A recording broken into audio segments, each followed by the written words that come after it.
Hey there, folks. Welcome to the edition of Stranger in a Southern Land. I, of course, am your host, Jake Manning. Today in the program, we have the owner, operator, and chef of the food truck The Hot Box, Chef Michael, who is a very well-known person in the chef community. And also, you may know him as well from an episode of Cutthroat Kitchen. And actually, the kitchen where we recorded this episode got a little cutthroat at one moment in time. And it was kind of a noisy kitchen, I must say, the recording this episode. There's a lot of background noise. But I still think the microphone picked up everything that Chef Michael was trying to say. And he's got a fantastic story. And I'm very pleased and very honored to bring it to you today. But I'm also very pleased and honored to let you know where I'm going to be at this weekend. Starting off this Thursday, I'll be making a quick stop just down the road here in the Charlotte Hilton in Charlotte, North Carolina for the Mid-Atlantic Fan Fest this Thursday on July 30th. I'll be around kind of selling the wares of highspots.com, but I can't spend too much time there because I got to get in a car and I got to drive all the way to Fishkill, New York for Saturday's show, August 1st at Duchess Stadium. Northeast Wrestling returns, Wrestling Underneath the Stars. And then, of course, the next day we'll be wrestling Underneath the Stars again in Lowell, Massachusetts on Sunday, August 2nd for Northeast Wrestling. And then, of course, if you want to follow me on my journey through wrestling and wrestling in the stadium and just hanging out with people like Chef Michael or anything else that I'm doing on social media that I'm letting you know about, make sure you follow me on Twitter at ManScoutManning and on Instagram at ManScoutManning. And if you have any questions about the podcast, make sure you email me at jake@sslshow.com. Or if you want to book me for an upcoming wrestling event, make sure you email me at manscoutmanning@yahoo.com. Anyways, if you can't stand the heat, stay out of the kitchen. And if you want to hear a good podcast, stay in the kitchen because me and Chef Michael are talking and having wonderful conversation here on Stranger in a Southern Land.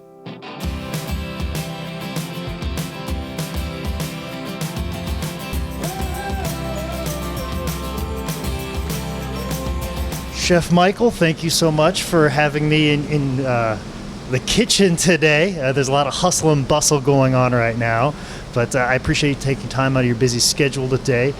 Chef, is chef the proper term that I call you? Is it like a doctor where you just you have to refer to somebody's doctor all the time? I'm not really that guy. Yeah. You can just call me Michael. Michael works well. A lot of people call me chef, but we're in a room full of chefs. So, I'm Michael to most people, and that's how I prefer to be addressed. It's not like so it'd be like the top secret bit, doctor. Also, to make sure you lift that microphone up, everybody wants to hear your voice. So absolutely. You can put it right up against you right there. Right here? Yeah, you could be one of these like right there if you want. All right. Oh, I like the sound of that. Let's put an hour of that out. But anyways, I was reading over your bio online, and it's a pretty amazing bio. You got your start being a sous chef for your mother. Yeah, basically. When we were really young, my mother did a lot of those cooking contests, the local cooking contests, and she won a lot of competitions, and she would always bring me or my sister into the kitchen with her, so it gave me a really good base.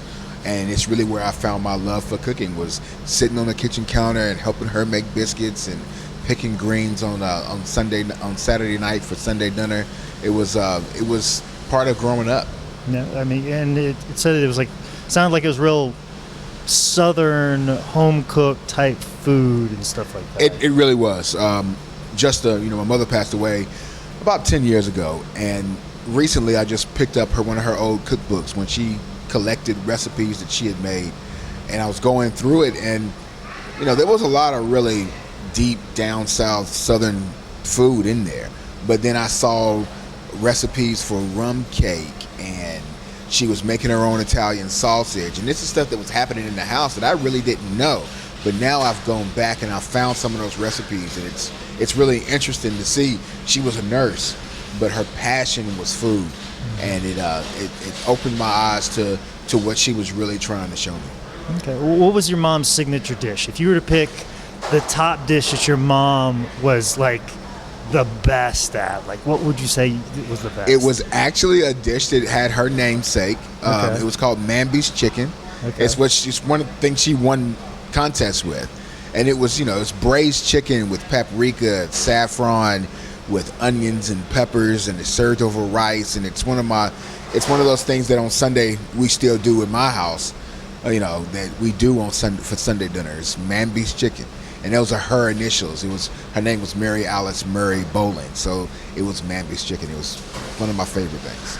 Okay, and you could have had that experience working with your mom, and in the sense of just cooking, and you could have gone on to be a lawyer or a doctor or whatever. But what made you want to be a chef and get interested in working in the food industry? My first job, when I was 14, I worked at a nursing home, and I saw all different walks of life. And the restaurant industry is one of the few industries where everyone is welcome. From the kid that grew up whose dad was a pipe fitter, to the kid that grew up and his parents were millionaires. It's one of the most eclectic environments that you will ever be a part of. You've got ex-cons in kitchens, and then you've got, the Ivy League kids in kitchens and waiting on tables. And it's just, the kitchen is just where I'm most comfortable in the world. I can express myself through food. I can talk however I want to, which you can't do in every industry. No, you can't. You can't, there are so many places in the world where you can't walk into work and drop an F-bomb. But in the kitchen, you get to do that. It's frowned upon in some places, but in most kitchens, it's be respectful to everybody around you, but be yourself.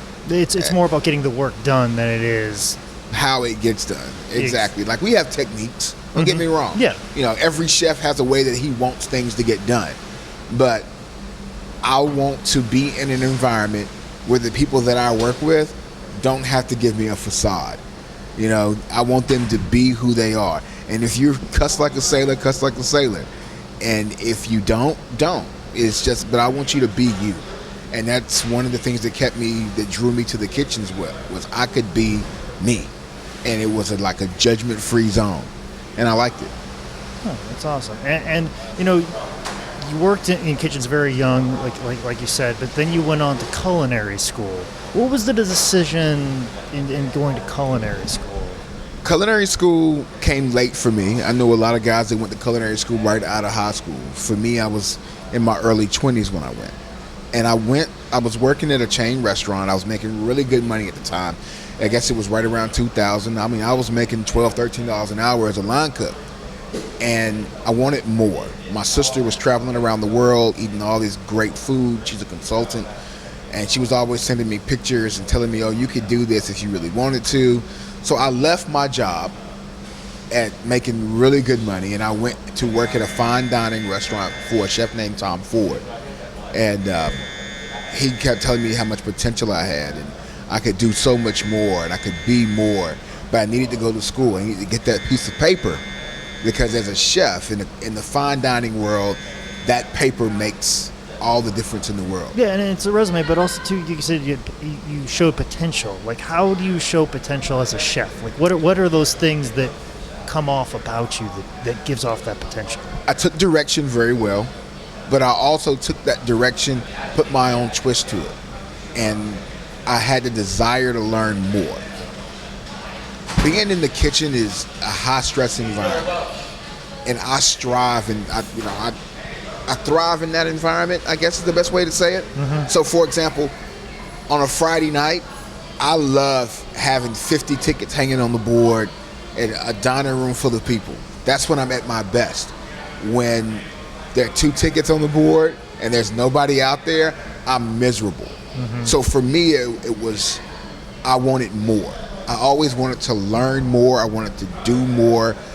I wanted to be the best in my field. I think that's everybody, though. I think that drive to be the best in your field is what everybody has some deep desire to be.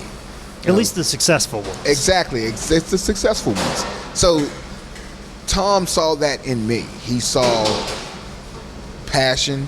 He saw the desire to be the best, the desire to learn. And in this industry, we're always learning. We're always trying to change things and do things differently, and that's what I wanted to do. I always wanted to find a better way to do it, and he saw that, and he sent me to Johnson and Wales in Charleston, and he set me up with a job and somewhere to live, and he really fostered my culinary journey. And I still talk to him on a regular basis. He's one of my favorite people. So you'd say he was a mentor of yours? He was a mentor. He was a mentor, and now he's a friend. He doesn't cook as much as he used to. He's older, had some medical issues, but he's still a friend and a mentor. I can pick up the phone and call him, and we can just talk about anything, and we can talk about food, it's really great to met him at that point in my life. He had a big impact on it. Yeah, and that's awesome that you had somebody to kind of support you in that sense of because that is a very, it's like paying your dues in sense you need that piece of paper. That's the thing. It's you could probably do it without, but at the same time too, you need that piece of paper. And it's in a sense you're investing in yourself. Exactly. And you need that experience. But what Culinary School seems like such a fantasy place that I don't even know what goes on there. and you're really the first person that I've talked to directly about that's been to Culinary School. Right. So right. what do you sit in a classroom or what is that like? It's a little bit of both. You sit in some classroom and you do some reading and you hear about different styles of food and how that style of food was developed. The United States is one of the few places in the world where all these cultures come together. French people in France, they really love French food. And, it's classically one of the places where great food was invented. They like to say. So they teach us all of that. They give us the backstory behind cuisine, and then they put us in the kitchen and teach us how to do it. So we have French classical, and we have an international class, and then we have a class where we do mass cooking for cafeteria style stuff. So it gives you different looks into the industry, but it's much like any other piece of education. You get into it, get out of it what you put into it. You can go, there are people that come out of culinary school that can't cook a lick, and then there are people that come out of culinary school that go on to be James Beard award-winning chefs. And it's you have to want to learn, and you have to want to excel in order to do it. They're just there to give you guidance. What you do with that guidance is up to you. Yeah, it's like the old saying that the answers are in the book, and a teacher is telling you the answers. It's about you absorbing it and what you can put out. Exactly. So from culinary school, what was the next step for you? You got this piece of paper. You've got you've got this experience. Where do we go from here? From there, I went back to Roanoke, Virginia, and kind of milled around from restaurant to restaurant for a while, trying to find my niche, until I got my first executive chef job. And then from Roanoke, I went to D.C. From D.C., I went to Maryland, and I went back to Roanoke and opened my own restaurant, which was a great experience. Then I ran into some health issues along the way, and so I had to get rid of that. Well, let's talk about those health issues. I find it very interesting. What it was a kidney disease? Kidney disease, yes, absolutely. So I opened up my restaurant. I can't give you the exact year. It was in August, though. And I was smart. I had been diabetic since I was 14, 15 years old. So I knew that there are some health issues, and my mother had kidney disease. So in August, before I opened the restaurant, I went and had a physical, and the doctor was like, "You're good to go. Just take care of yourself." And then in January, I started feeling funny. So I went back to the doctor, and they were like, "You're in stage 2 kidney failure. You've got a couple of years. Just take it easy."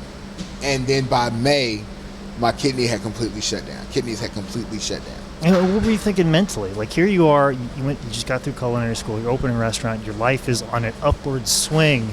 and then something like that just takes your knees out from underneath you. It was. It took the air out of me. It was. It was a big pill to swallow. I guess is the best way to say it. Because honestly, a year to the date, my mother had passed away from complications of kidney disease. Oh, wow. So it was shocking that almost a year to the date later, I was going through the same thing that I had just watched my mother go through. But I've always been a fighter, my whole life. I'm short, but I was all city, honorable mention state football in high school because I was a fighter. Like, I wasn't going to just lay down and just let whatever it was going on or circumstances take me down. So we kept fighting. We kept running the restaurant even after I was on dialysis. We kept fighting until it got too much for me to take. So I had to shut the restaurant down. A year and a half later, though, I got a transplant, which was awesome. And I was in the hospital recovering from the surgery of the transplant, and all I wanted was the Washington Post so I could find a job. Like, I was ready to start job hunting. Mm-hmm. So my journey, it was like the journey was starting all over again, from being one of the front page article about my restaurant to kidney failure, to just worry about living, to just concerned about making it, exactly, to having to start all over again. The restaurant industry is brutal. Mm-hmm. So I had been an executive chef, I had owned my own restaurant, but now I had to go back to being a line cook and being a sous chef and earning my chops again. And that was something else that I had to tackle. It was just, let's go get it. Mm-hmm. Just really being humbled by life. Sometimes exactly. Those incidences is where you really find your mettle in life. You decide if you're going to be this bitter person or you're going to be this person that trudges on. Exactly, because I used to be that chef. You hear about him yelling, screaming, and always mad in the kitchen. And then when I got sick, my attitude about it was honestly, I think God's trying to slow me down. Like, he's telling me I'm trying to do too much. Slow down, take a step back. Let's hit the reset button and do this all over. This isn't the path you're supposed to go down right now. Exactly. You're supposed to go somewhere else. You're supposed to be doing something else. So I took a step back, and I wasn't as serious anymore. Mm-hmm. To me, it was I was getting that second opportunity at life. So I try not to be that guy anymore. I try to be more laid back, just take things as they come, because it's not that serious. You can blink and everything can be over. It can be taken away from you. Yeah, and that's something that I've tried to learn about myself, is that in wrestling I'm that guy. I'm that angry guy that's like, why does this guy get this, and why is this happening, why is that? And now all these other endeavors, I'm very positive. And then I saw a movie recently where the guy, whatever, ran into a bitter guy, and this other guy just wanted opportunity. And I started to realize, oh my God, I want to be this guy, but I'm that guy. I'm the bitter guy. I'm not the guy that's like, oh, I want any opportunity I possibly can. And like, I don't want to be that bitter guy, And you said you were that guy for a short period of time, but like, you going through that, you decided not to be that way. Is that a mindset that you carry with you? Like, I don't want to be that person anymore. Is that something you're always conscious of? It is. And I spend way too much time on social media. Well, who doesn't these days? Who doesn't? And some chef friends of mine were like, you're always angry. And I'm like, you know what? I'm really not. I just let people anger me. And I started to get really serious again. Like, everything was, I'm always reaching for that next piece of cake. Well, and that's always too, is I always tell people too, like, you're like, why are you always so angry? I'm like, well, I wake up very happy and I want to have a good day, but things getting in the way. And by the end of the day, I'm having the worst day possible. And I try not to be that guy anymore. So every once in a while, I need somebody to tell me, hey, lighten up a little bit. Because like, when that's inside of you, you always have to fight that. Yep. And when you're reaching something, it's never there. This thing's always in the way. I was just having this conversation with somebody the other day, and they were telling me that I don't want to have to always remind you to do this, or I don't want to have to always remind you to do something or be a certain way. And I was telling them, I was like, that's human nature. It's human nature that if you've always been that volcano If you've always been the angry dog, that you're that angry dog. And you have to remind people, and it helps to have people in your life that are willing to check you. Yeah. That'll be like, hey, you're reverting back. Yeah, I still got that in me, but from time I don't want to be that guy. Yeah. And it helps to have people that every once in a while will nudge you and be like, hey, you're turning into that guy again. And it's an ever going battle to not be that person that you always were. Yeah. So it's constant. It's a constant battle. Yeah, because like you said, once that's in you, that's who you are, and you always have to keep that in mind. And I know eventually in the new things that I do that I'm so positive at, I'm going to evolve into that person that's that angry guy, and you always have to keep that in check. Yeah. But that's the drive inside of you. Yep. You know what I'm saying? If you didn't have that, you wouldn't be as successful as you are. True. And I always claim that that's why. But you need those people around you. Yep. And luckily I have those people around you, and obviously you have those people around you. But Exactly. who are those people for you? My son, who was just hanging out up front, he's one of those guys. My sister's one of those people. Like, she's one of the people that has always been there and has never been afraid to check me, which is great. And I've got a great circle of friends.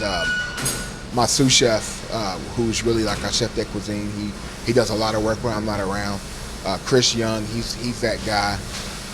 So I mean, it's not just one or two people. It's a list. There's a long list of people that are willing to bump me. Some chefs here in the area, Mark Jacksina, Ben Philpott. These are guys that are my peers and my friends. They're guys that give me motivation, that talk to me, that will see me put up an angry post on Facebook and they'll call me and be like, hey, you all right? You all right? I saw that. You okay?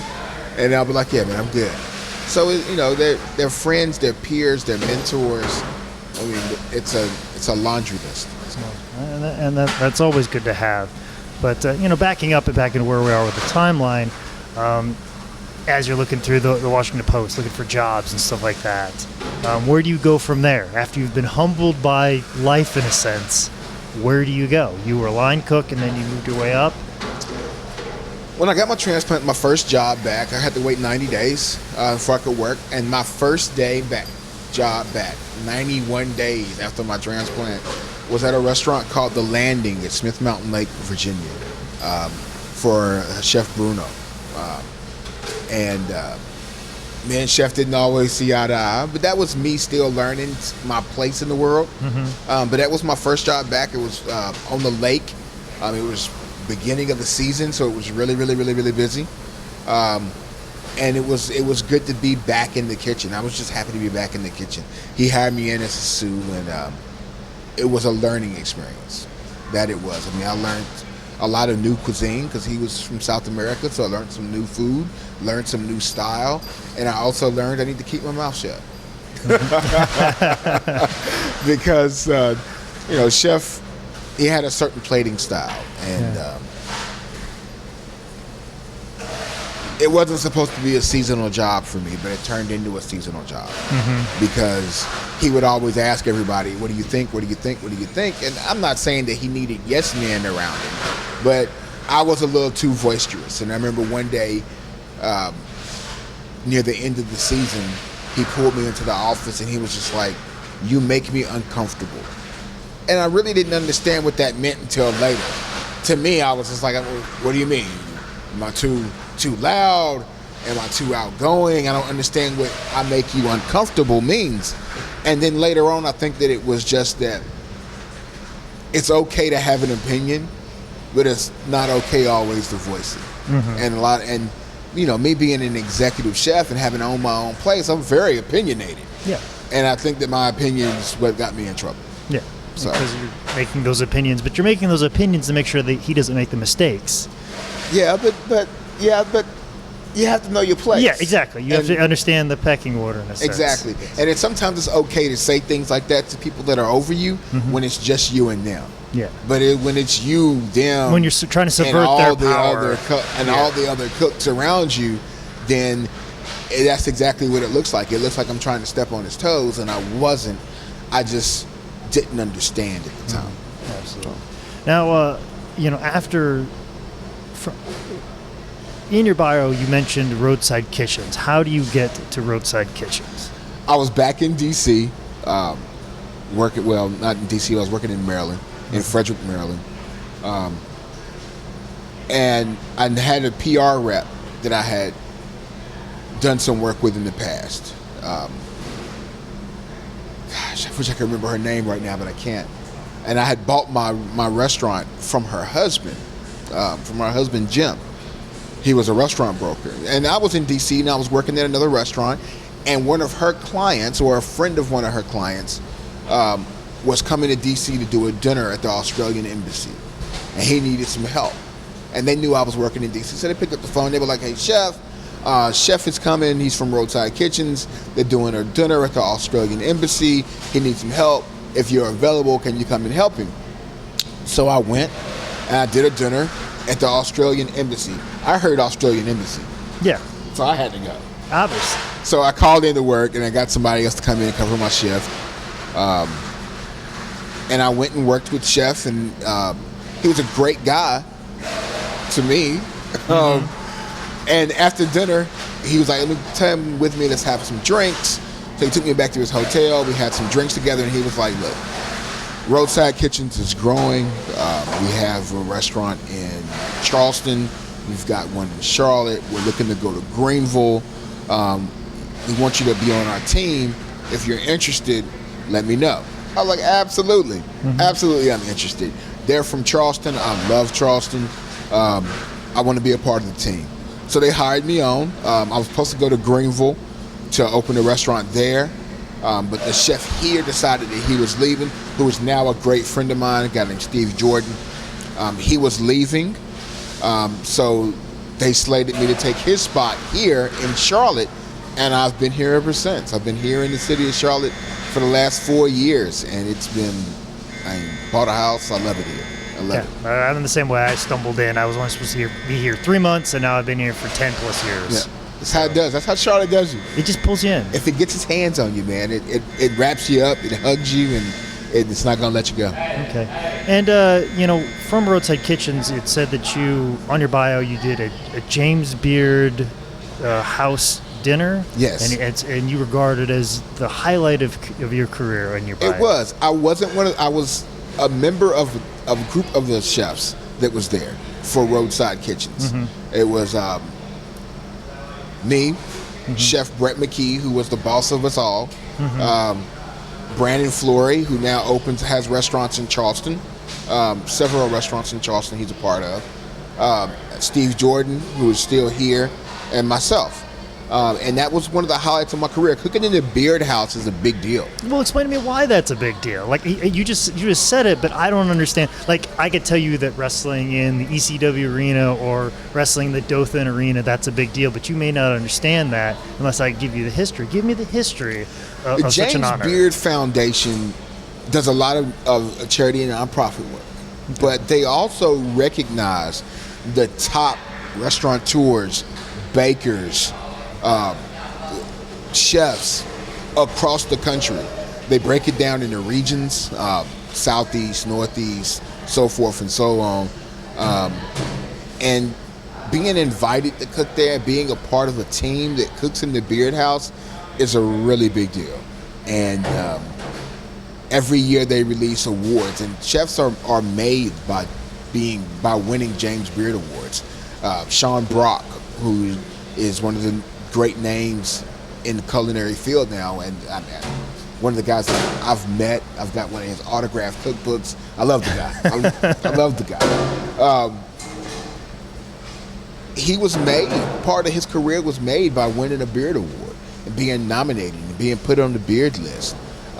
Careers can be made by just making the list, not winning the award, but just by making the list. And there's a house where they do dinners for charity, and they show and feature the chefs in New York. And when I joined the Roadside team, they were slated to go up. And I had just joined the team, And they called me, and Chef McKee called, and she was like, hey, we're going to the Beard House. Can you be there? And I was like, absolutely. So I jumped a flight, and I went to New York, and, we did the dinner. Everybody had a course. I was in charge of appetizers and things along that nature. And then all the chefs had, everybody had a course that they were putting out. And it was an awesome evening. It was a great experience. It was one of the, like you said, one of the highlights of my career. I want to make it back one day as a featured chef myself and not part of a team, but as the guy. And we'll see. Hopefully that'll happen one day. Hopefully. From your experience of Roadside Kitchens, how do we get to the spot we're at today, where you manage food truck, the Hot Box?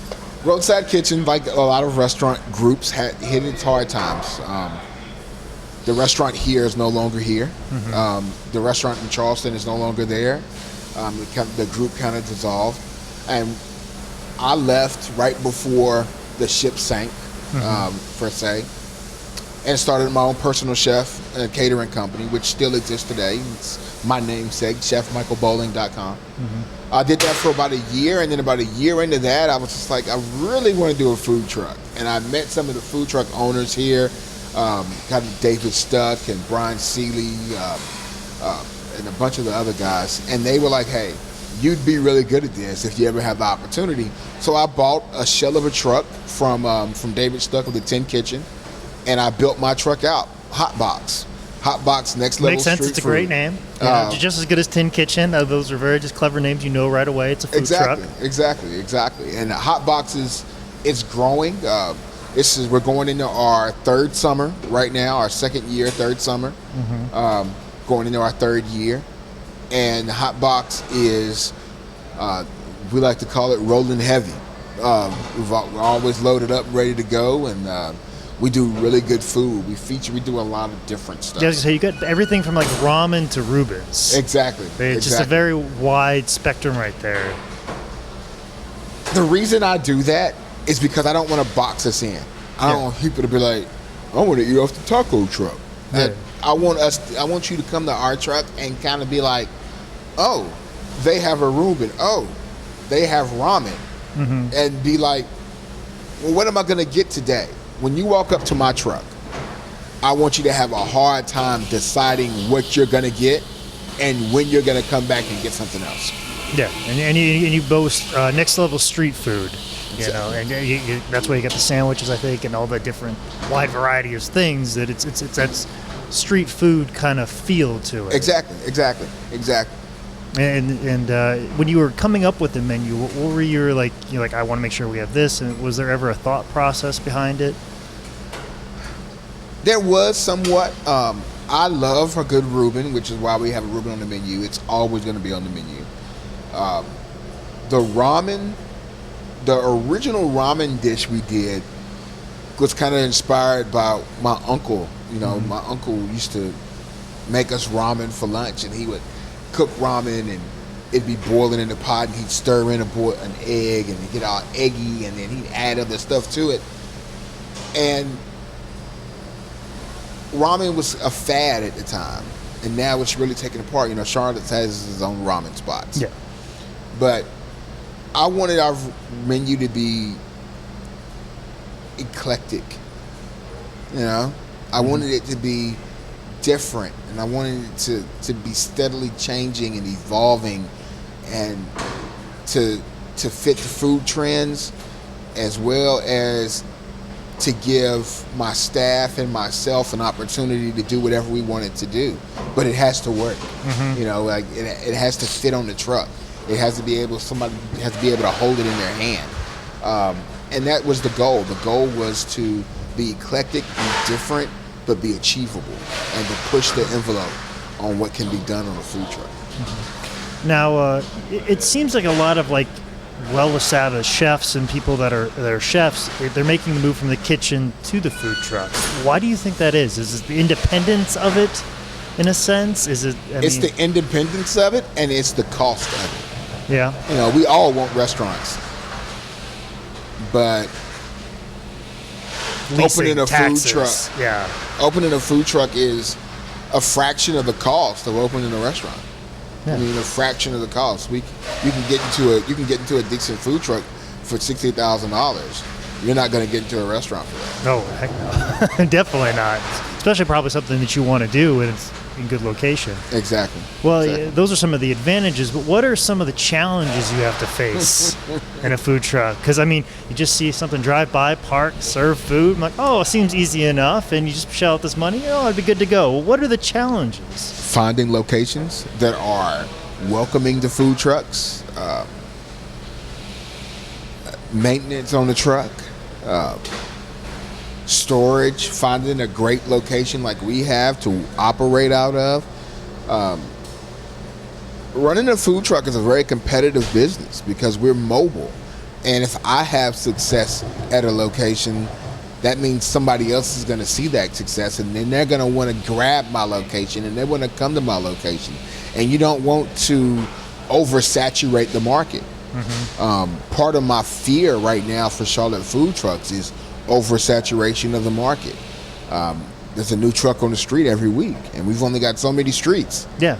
It seems like it keeps growing and growing, especially in this facility. It seems like there's a new truck added in the parking lot, which where we're at is Carolina Commercial Kitchen. Exactly. This on Latrobe. Yeah, this is right across the street from where I work, and this used to be a police station, which the fact that I'm in here and it's now a kitchen is kind of mind blowing. This is a place where they lock people up, and now as long as you weren't a visitor, you were all right. Well, I never saw the inside of this location till today, till it was a kitchen. There are a lot of challenges to it. And you're right. There is a new truck every week, and that's my biggest fear. People. You hear people talk about the stock market. I'm not a stock market guy. Yes, exactly, because there's always those big bubbles. But that bubble's going to burst one day. Yes, absolutely. And my biggest fear is that Charlotte's bubble's going to burst, and there's going to be a lot of people left in the wake. Yeah, and I feel that way with breweries as well. You see breweries, there's a new brewery going up every week in Charlotte. When's that bubble going to burst? And what are you obviously see that as a concern, but how are you going to differentiate yourself from everybody else so that way you're the one left standing when that bubble bursts? We're going to continue to put out a great quality product. We're going to continue to evolve food-wise. I think that's the key to surviving in the food industry, whether you're a restaurant or whether you're, a food truck. There are restaurants that have been doing the same thing for 30 years, but our generation, I don't think that we're going to be the ones to support restaurants for 30 years that do the same thing over and over and over again. We're a very trendy generation, meaning we want to be where it's hot, we want to be what's new, we want to see what's happening, we want to eat something different every day. Yeah, we try something new all the time. We're aware that things are changing. We're different. And I don't think that that's going to change. I think that this generation is what this generation is, and I think that social media is a part of that. I'm not trying to get into the social problems, but I think that as long as we have a moving head, as we're evolving and looking around and keeping an eye on what's changing, that if the businesses that we support don't change while our mindset changes, then those businesses are going to fall to the wayside. So as food has to change, the truck has to change, which is why probably in our 2 years, we've probably had 30 different menu items, and we only run like 8 at a time. So we're constantly evolving, and Hotbox will do that. And if at any point that I'm afraid that we can't evolve and we can't change and we can't keep up, we'll get out before the bubble bursts. I'm a believer in moving on before we get closed up on. Yeah. So if I see the glass bubble cracking, I'm gonna get out from up under it before the glass falls.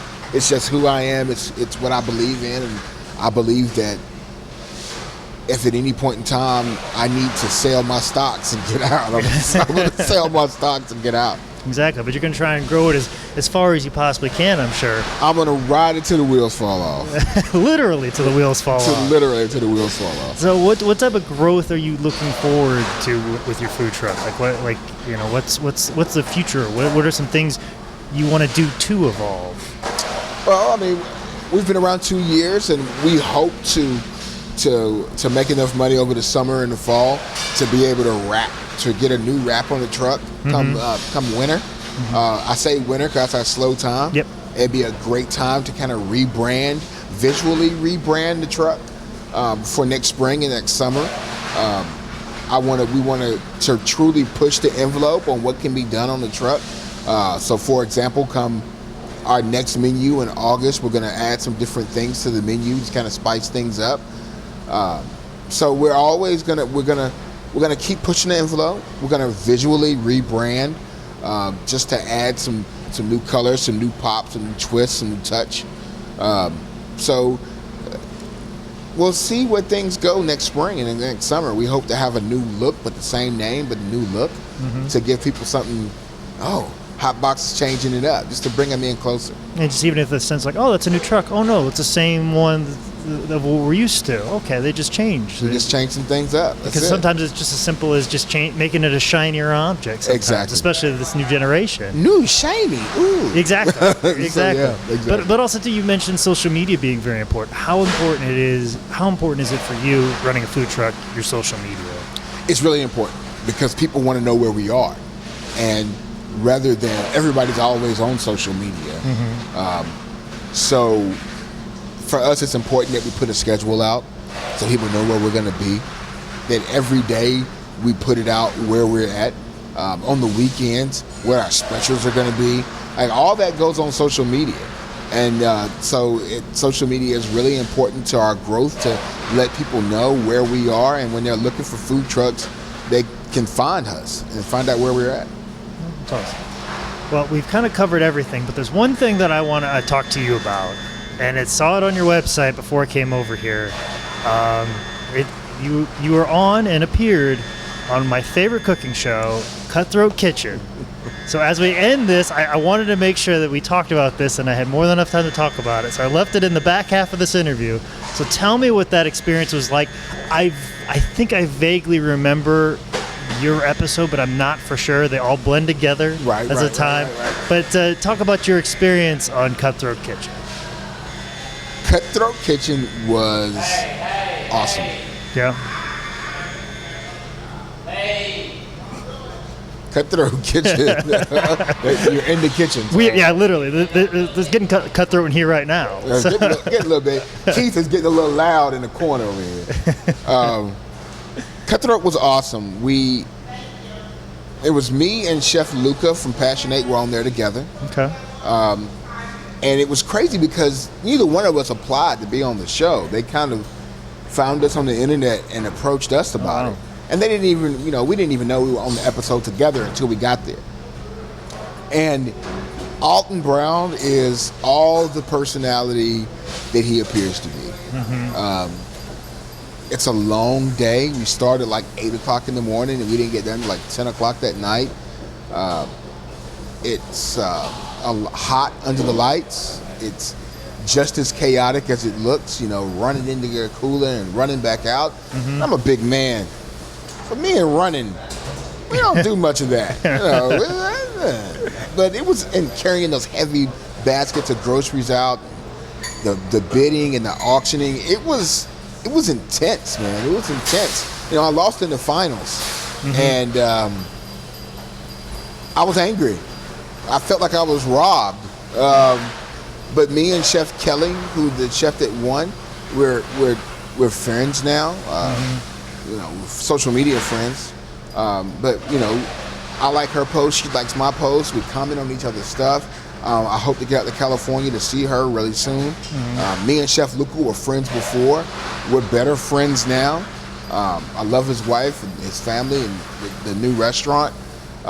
So it was a great experience. I loved California. I want to go back. I'm hoping to get on Chopped maybe next season, and just to have another experience on being on the Food Network. So it was a really good time. It was a really good time. Oh, that's awesome. But anyway, as we wrap this up, I wanted to make sure I talk about Cutthroat Kitchen, or else my girlfriend would crucify me if I told her. Because that's our favorite show. That's the one we watch together, and Chop, of course, is her favorite. So we'll be looking forward to seeing you there.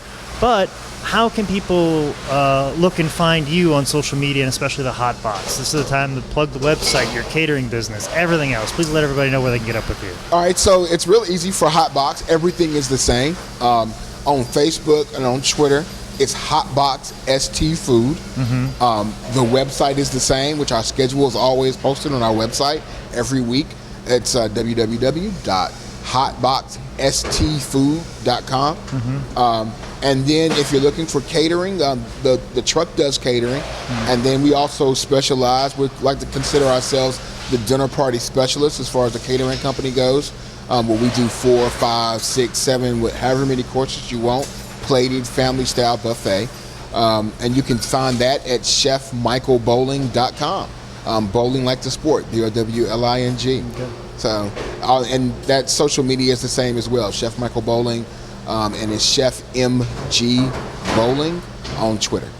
Okay. Well, Chef Michael, I can't thank you enough for taking time out of your very busy day, because this is still kind of your busy season. So it is. Thank you so much for taking time out of your day, and I really appreciate sitting down and talking. I'm glad that you chose to sit down and talk to us. Hopefully, we'll get lots of views. Hopefully, but thank you very much for your time today, sir. Thank you.